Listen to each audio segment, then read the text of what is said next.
Next speaker is from Netherlands, Dr. Christian Kark. He is a business development manager and health food and senior consultant Wageningen University and research as a manager, marketing manager in toxicology. Thank you very much, Mr. Chairman. Can you all hear me? First, I would like to thank the organization of INSTH 2012, Professor Hirayama, Professor Konishi, and Dr. Murayama for the invitation and for organizing such a beautiful symposium. In fact, I think we cannot touch upon everything in detail. It will be rather an impressionist view, if you would like. But I will do my best to give you an impression of what we are doing. Easier because it will be quick. Okay, first I will talk about FoodValley, then about Wageningen University and Research Center, then a bit more on consumer health as a driver for business in the EU. We'll talk a bit about the regulatory situation in the EU as well, and I'll finalize with a few conclusions. We have a number of companies who are in food and feed production. We have a number of universities and other organizations, institutes that are in research. And some of the companies have their own in-house R&D or they originate from R&D and are startups. All that comes together in the melting pot of FoodValley, which is a foundation with an independent board supported both by governmental institutions and university and a number of companies. So let's talk about Wageningen University now, which is both a university and a contract research organization. First, maybe, why is it at this place in Wageningen? There's two theories about that. One is that rich farmers in the Netherlands in the early 20th century wanted to send their sons to have a proper education, which should be applied and which should be far away from the temptations of the big city. Well, Wageningen is not a big city, and by now it is occupied mainly over time. I don't know about those temptations, but they are there everywhere, of course. Another theory for the place of Wageningen is that it has all the 6 main soil types that you have in the Netherlands in one small place, so it is easy to grow crops.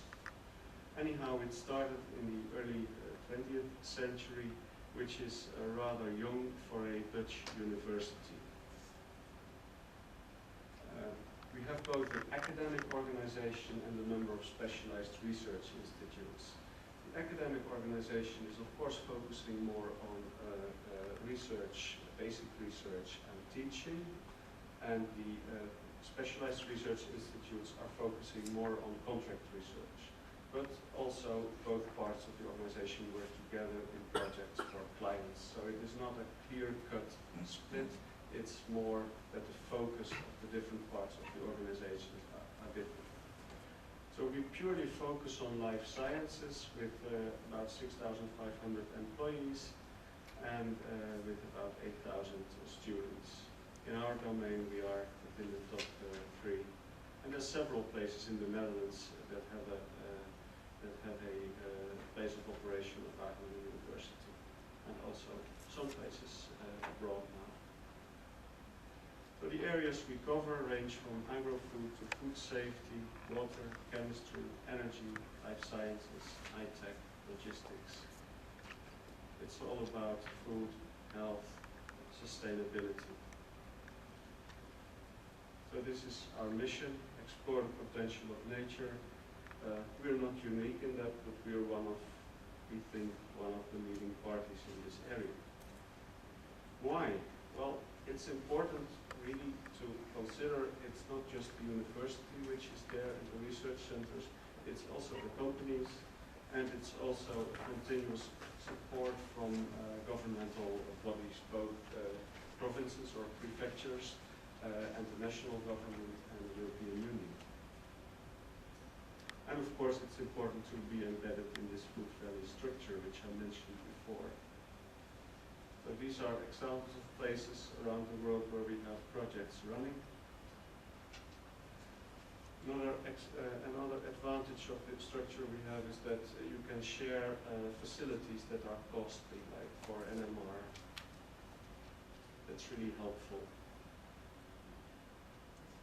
About our structure, again, there is the academic groups and there is the specialized research institutes. I belong to this one. I'll talk a bit more about food and bio-based research, which all is in the same cluster of agrotechnology and food science, of about 1,100 people. This is an impression of our campus, and we are still building some new facilities. Also on the campus you will have the restaurant of the future, which I'll show in a moment. And all our facilities for human nutrition and microbiology will be centralized in this new building 2 years from now. So about food and bio-based research, we're a specialized research institute that does both contract work and basic science projects, and we focus on health and sustainability. Of course, project management is an important feature of our organization. I'll briefly touch upon some projects we have done or on some facilities we have. It will be very brief. If you have questions, please get back to me later.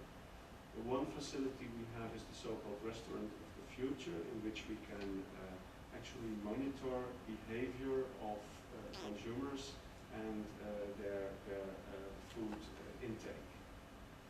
This is an important tool for us to get a more realistic view on consumer behavior and to better predict what a consumer will do. For example, if you have a bread which is lower in salt, you would have to know whether they will like it and take it. If you compare a normal bread to a low salt bread directly, most people would like the high salt, the normal variety. But if you would just put this low salt bread on the counter in the restaurant of the future and let people choose, then they may choose the low salt bread. They get used to it and they are very happy about it, and they may not notice it. So it really matters a lot what is the environment of testing, and we are a good appointments. So then I would like to go to the final topic of my presentation, which is on consumer health as a driver for business, and which is on regulatory issues. First, we'll go through some EU legislation, and we'll observe some trends, and I'll make some remarks on the strategy. At least that's what I think is happening, but if you have a completely different view, you're welcome. This is my impression. Novel foods. Well, we have a legislation in the EU since May 1997 that says that anything that was not on the EU market before that date should be considered as novel. And that has been quite a threshold to a number of companies for introducing products to the European market. Because if you cannot document a history of safe use of the crop or derived product in the European Union domain, if you cannot document that from before May 1997, you somehow have to deal with the novel food regulation. But I have to say that in practice it is less difficult than it appears, and the legislation is, if you know what you're doing, much easier to deal with than it is often thought in the industry. What are novel foods? Well, they can be new plants or animals that were not eaten, due to the fact that the success rate of applications is high and the time needed for registration is getting less. And sometimes you don't need to register. If you can compare your product with a product that has been on the market for a long time already, if it's substantially equivalent, you just can notify, and the high number of notifications were successful. It's a different story with the nutrition and health claims legislation in the European Union. Are you aware of that piece of legislation? Well, we have new regulations in Europe since 2006, but they've become effective only recently when European Food Safety Authority, EFSA, has evaluated thousands of claims that were submitted by industry. There's two types of claims. We have a list now of components in the food that you can put on the label, and you can make certain remarks on it. For example, low in salt or rich in vitamin C. We also have now a list of admitted health claims that are mainly textbook knowledge, for example, vitamins and minerals. And you can not just say what is in there, but you could also say what it does. So in vitamin C or zinc, you might say helps to support the immune system. Then we have new claims based on new data, and only a few of them have been accepted. We'll get back to that later. And finally, we have so-called disease risk reduction claims. The type of biology you need for that is comparable to that of health claims, but with disease risk reduction, you specifically talk about reducing a risk factor for a disease. An example of that is cholesterol. Cholesterol lowering by phytosteroids. So there's 3 steps in this procedure in Europe for getting a health claim admitted. Characterization, is the effect beneficial and is it within the scope of the legislation? And do you have good human data? I'll get back to that. Up to now, not that many claims have been accepted, but there are some nice exceptions, for example, for new claims on walnuts, cocoa flavonoids, which improve endothelial function measured as flow-mediated palliation. That's one thing we do a lot in WAGENINGEN, human volunteer studies in endothelial function. As well as in metabolic, and certain compounds like poorly digestible carbohydrates or polyphenols, for those some claims have been admitted. And of course you can use the long list of nutrition claims and approved health claims. What we think is that immunity and gastrointestinal health will become the thing of the next 5 or 10 years, and we're strongly involved ourselves there. I will not go in detail on the other points. I can send you the presentation if you want. But in immunity, I would just like to show you that we're working on an EU project at the moment, in which we expect the main endpoint in men will be effectiveness of vaccination, and the class of compounds we study are beta-glucans. It has been postulated by Chan et al. That there are effects on the human immune system, and we work now in a large EU project to study this, both in vitro methods and human vaccination. This is the so-called Fight Biotics project. It has many partners in the EU. And well, this is the general structure of such an EU project, which is coordinated by my colleagues at Wageningen University. These are the beta-glucans we will be studying.